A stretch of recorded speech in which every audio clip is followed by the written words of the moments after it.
Hello guys! Isang mapagpalang araw pong muli sa bawat isa sa atin. Narito na naman po ako para mag-share sa inyo ng aming ulam for today. Guys, magsasabaw po tayo o sinabawang isda po ang ating lulutuin ngayon.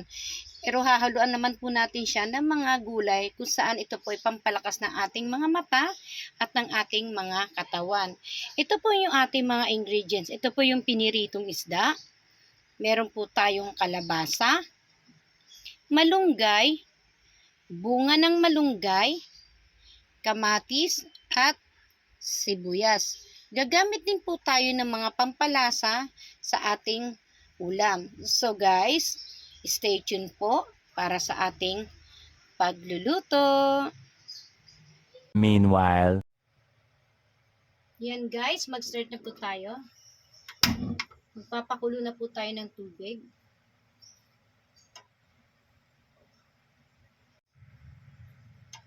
Takpan po muna natin.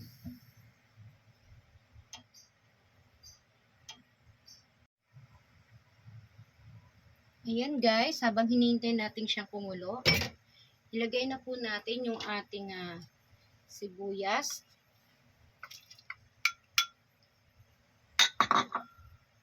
Ang ating kamatis.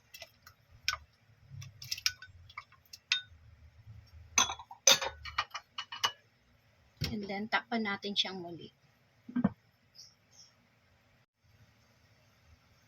Kumukulo na po siya.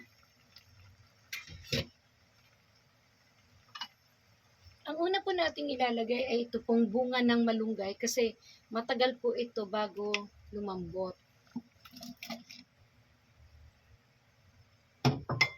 Yan, pakuluan po muna natin siyang muli.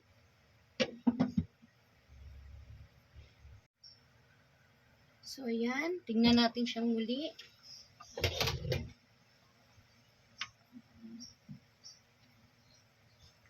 Okay. So, ilagay na po natin yung ating isda. At yung ating kalabasa.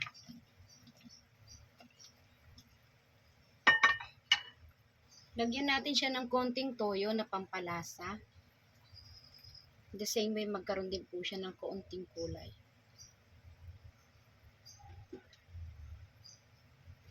Tutakpan natin muli. Check natin muli. Tikman po muna natin.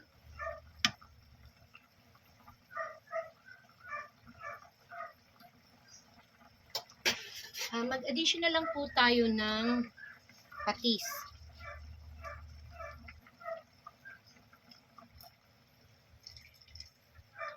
Bali, ang lasa po niya yung manamis na mis dahil po doon sa bunga ng malunggay. So, ilagay na rin po natin yung ating malunggay.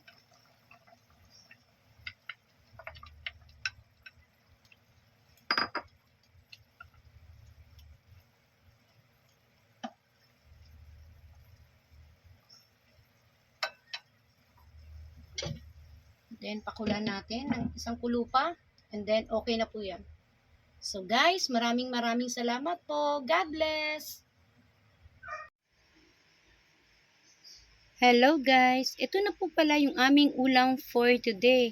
Ang sinabawang isda with gulay. So guys, kung nagustuhan ninyo ang channel kong ito, please like, share, and subscribe. And don't forget to click the notification bell button for more updates. Nakikita nyo guys, mainit-init pa yan, umuusok-usok pa yan.